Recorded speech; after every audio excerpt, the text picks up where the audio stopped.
Tagore school बावड़ी की online class में आप सभी का फिर से स्वागत है। सभी स्टूडेंट्स को गुड मॉर्निंग। आज की जो हमारी ऑनलाइन क्लास है उसमें हम हमारा जो तीसरे चैप्टर के बारे में अध्ययन करेंगे, ठीक है। और तीसरा जो चैप्टर है वो हमारा है तंतु से वस्त्र तक। तीसरे चैप्टर की हम बात करें, उस चैप्टर का नाम है तंतु से वस्त्र तक, ठीक है ना। यानी कहने का मतलब ये है कि तंतु मिलकर वस्त्र का निर्माण किस प्रकार से करते हैं, ये हमारा रहेगा आज का तीसरा चैप्टर। उससे पहले देखो, जैसे हम बात करें दो चैप्टर के बारे में आपको बता दिया गया है और दोनों चैप्टर को आपने अच्छी प्रकार से अध्ययन भी कर लिया होगा, ठीक है। उन चैप्टर के जो भी मैंने आपको जो बताया है उसको पहले आप अच्छी तरीके से याद करना है, रफ कॉपी में उतारना है, उसके बाद में फेयर कॉपी में भी उतार लेना है। और पीछे के जो क्वेश्चन आंसर है वो आपको सही प्रकार से देखना है, क्योंकि जो भी आपको बताया गया है उसमें अधिकतर जो क्वेश्चन है, लगभग जो सारे जो क्वेश्चन हैं उनसे रिलेटेड आपको मिल जाएंगे, ठीक है ना। और आपको स्टडी करते रहना है। तीसरा जो चैप्टर हम पढ़ रहे हैं तंतु से वस्त्र तक। देखो, जैसे हम बात करें, जैसे हम बाजार में जा रहे हैं या फिर मान लो जैसे हम घर पर ही हम बात करें, हमें क्या होते हैं, अलग अलग प्रकार के जो वस्त्र होते हैं या कपड़े होते हैं वो दिखाई देते हैं। जैसे मान लो हम बात करते हैं सॉक्स की हम बात कर रहे हैं, शर्ट की बात कर रहे हैं, स्वेटर की बात कर रहे हैं, ठीक है ना। इसके अतिरिक्त हम बात करें, जैसे कोई हम बात करते हैं इसमें तौलिया है, डस्टर, जैसे झाड़न की यदि हम बात करते हैं, ठीक है। इन सब में यदि हम बात करते हैं तो ये क्या होते हैं, हमें अलग अलग प्रकार के जो रेशे होते हैं उनसे मिले हुए दिखाई देते हैं। जैसे हम बात करें, इनमें से कुछ होते हैं वो हमें सूती महसूस होते हैं, कुछ हमें ऊनी दिखाई देते हैं, ठीक है ना। ये सारे जो रेशों की हम बात करें तो ये रेशे जो होते हैं वो एक इकाई नहीं होती है, ये रेशे होते हैं वो भी अनेक अन्य भागों से मिलकर बने हुए होते हैं। जैसे हम बात करें कोई कपड़ा है या कोई वस्त्र है, उसमें से हम करते हैं एक धागा निकाल लेते हैं, ठीक है ना।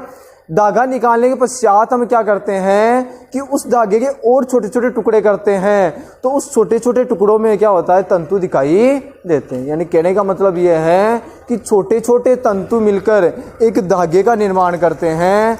और यह जो धागा होता है ये यदि कई इकाइयों में आपस में मिल जाए तो बहुत से धागे मिलकर किसका निर्माण करते हैं, एक कपड़े का निर्माण कर लेते हैं, ठीक है ना।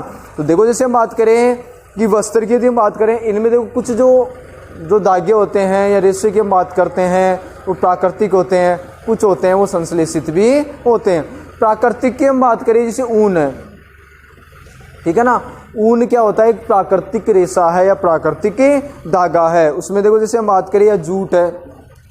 अब देखो, जैसे हम बात करें जो जूट जैसे पटसन से प्राप्त होता है, पादप से प्राप्त होता है।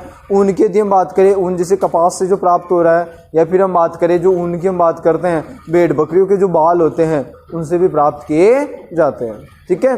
तो हम बात करें कि ये जो तंतु है या जो रेशे यदि हम बात करते हैं, तंतु मिलकर किसका निर्माण करता है, रेशों या धागों का निर्माण करते हैं। और ये धागे आपस में मिलकर इसका निर्माण करते हैं, एक वस्त्र का निर्माण कर लेते हैं, ठीक है। अब देखो, जैसे हम बात करें, ये तो प्राकृतिक रेशों के बारे में हो गया, ऊन है ये है, लेकिन इनमें क्या होती है, जैसे चमक थोड़ी कम होती है। वर्तमान में क्या होना, जैसे मतलब कहने का मतलब यह है कि वर्तमान जो संस्कृति है उसके अनुसार आजकल जो वर्तमान में जो लोग हैं उनको नए नए जो चमकीले जो कपड़े होते हैं वो क्या होते हैं, ज़्यादा पसंद है।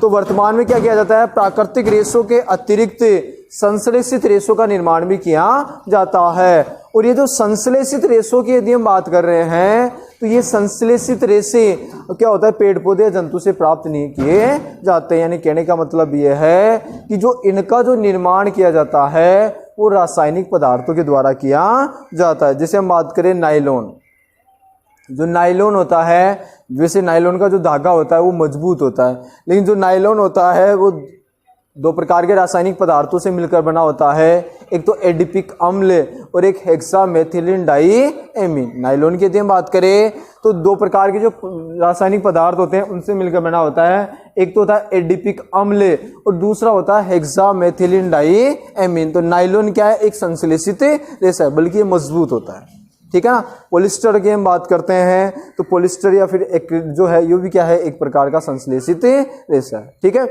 प्राकृतिक रेशों में हम बात करें, सेरिकल्चर है, रेशम कीट जो पालन किया जाता है उसके द्वारा भी क्या किया जाता है, रेशम के धागे प्राप्त किए जाते हैं। देखो, जैसे हम बात करें, मैं एक बार आपको ऐसे समझा देता हूं कि जो देश से हम बात करें कि जो रेशे होते हैं दो प्रकार के होते हैं, एक तो प्राकृतिक रेशे और एक हम बात करेंगे किस प्रकार के संश्लेषित रेशे, यानी संश्लेषित तंतु या प्राकृतिक तंतु।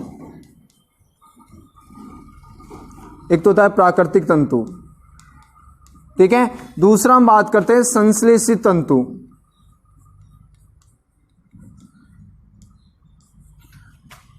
अब देखो दोनों की यदि हम बात करते हैं, जो प्राकृतिक तंतु है वो या तो किससे प्राप्त होते हैं, पादपों से, या फिर किससे प्राप्त होते हैं, जंतु से, ठीक है। अब इनमें देखो जैसे हम बात करें दोनों की मिक्स में हम थोड़ी सी बात कर लेते हैं। जैसे हम बात करें जूट, ठीक है ना, या बात करते हैं ऊन, या जो रेशम होता है, रेशम का जो धागा होता है वो किससे प्राप्त होता है, रेशम कीट से प्राप्त किया जाता है। और आजकल रेशम कीट पालन भी किया जाता है। रेशम कीट पालन को सेरीकल्चर भी बोलते हैं। क्या कहा जाता है, सेरीकल्चर। किसे, रेशम कीट को पालने की जो प्रक्रिया होती है। रेशम कीट को जो पाला जाता है मुख्यतः शहतूत की पत्तियों पर पाला जाता है। किससे पाला जाता है, शहतूत की पत्तियों पर पाला जाता है, ठीक है। इसमें देखो जैसे हम बात करें रेशम कीट पालन में क्या होता है कि जैसे इसमें कैटरपिलर अवस्था आती है, फिर जो लार्वा अवस्था की हम बात करें जो सक्रिय रहती है, फिर इसमें क्या होता है कि जैसे मतलब निष्क्रिय अवस्था में चला जाता है तो इसमें रेशम ग्रंथियां सक्रिय होती है, कोया कोकून बना लेता है, अपनी चारों ओर धागे का निर्माण कर लेता है। यदि हमें धागा प्राप्त करना था तो इसे गर्म पानी में डाल देते हैं तो ये जीव अंदर का नष्ट हो जाता है। उस रेलिंग विधि द्वारा धागे को क्या कर लिया जाता है, इकट्ठा कर लिया जाता है, अन्यथा ये धागे को तोड़ करके आ जाता है, बाहर आ जाता है, ठीक है। ये किसके बारे में हो गया, प्राकृतिक तंतुओं के बारे में हो गए। संश्लेषित तंतु की यदि हम बात करते हैं तो इस प्रकार के जो तंतु होते हैं वो किससे प्राप्त होते हैं, रासायनिक पदार्थों से प्राप्त होते हैं। यानी ये सारे जो तंतु होते हैं किससे प्राप्त होते हैं, रासायनिक पदार्थों से इस प्रकार के तंतु प्राप्त होते हैं, ठीक है ना। इसका जैसे एग्जांपल की बात करते हैं, नायलॉन है, पॉलिएस्टर है, एक्रिलिक है, ये सब किसके उदाहरण है, संश्लेषित तंतु के उदाहरण है, ठीक है। इन संश्लेषित जो तंतु होते हैं वो रासायनिक पदार्थों द्वारा आसानी से बना लिए जाते हैं, ठीक है ना। और साथ ही कहते हैं इसमें चमकीले भी होते हैं, थोड़े मजबूत भी होते हैं, ठीक है, और इतने ज्यादा महंगे भी नहीं होते वैसे कहा जाए तो, इसलिए क्या होता है इनका उपयोग अधिक किया जाता है वर्तमान में, ठीक है। तो हम लिखेंगे कि कोई भी जो वस्त्र होता है वो किससे मिलकर बना होता है, तंतु से मिलकर बना हुआ होता है। और तंतु मिलकर किसका निर्माण करते हैं, धागों का निर्माण करते हैं। जो आगे जो तंतु होते हैं, ठीक है ना, उसमें किसका निर्माण हो जाता है, धागों का निर्माण होता है, ठीक है ना। और उनसे क्या बन जाता है, वस्त्र बन जाता है। ये चीज हमें लिखने की कोई भी आवश्यकता नहीं। या फिर हम डायरेक्ट लिख सकते हैं कि वस्त्र होते हैं, क्या होते हैं, तंतुओं से मिलकर बने हुए होते हैं। तो डायरेक्ट हम ऐसे भी लिख सकते हैं कि किसी भी प्रकार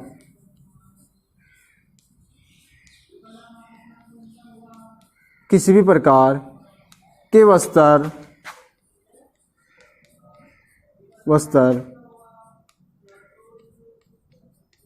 तंतुओं से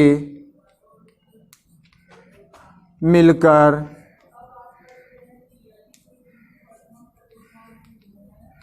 बने होते हैं, ठीक है। तंतु की हम बात करें, तंतु मुख्यतः दो प्रकार के होते हैं। तंतु मुख्यतः दो प्रकार के होते हैं।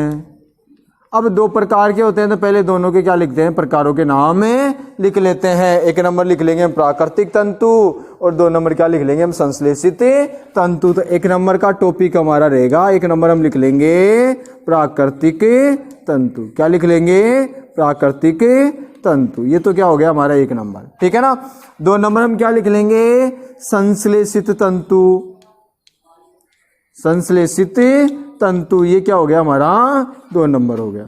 अब देखो जैसे हम बात करें कि सबसे पहले हम क्या पढ़ेंगे, प्राकृतिक तंतु। ये टॉपिक लिख लेना, प्राकृतिक तंतु, इसके बारे में अध्ययन करेंगे। प्राकृतिक तंतु यानी इस प्रकार के तंतु प्रकृति में बनते हैं। प्रकृति की हम बात करें कि पादपों व जंतु से प्राप्त होते हैं, तो हम इसमें प्राकृतिक तंतु में लिखेंगे कि वे तंतु जो हमें पादपों व जंतुओं से प्राप्त होते हैं वो सारे तंतु क्या कहलाते हैं, प्राकृतिक तंतु कहलाते हैं। जैसे हम बात करें जूट, जो पर्सन की हम बात करते हैं, ऊन है, ठीक है ना, वो सब क्या किससे प्राप्त होता है, प्रकृति से प्राप्त होता है। तो इसमें हम लिखेंगे कि वे तंतु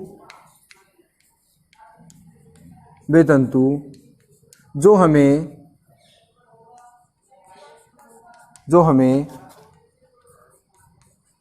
पादपों व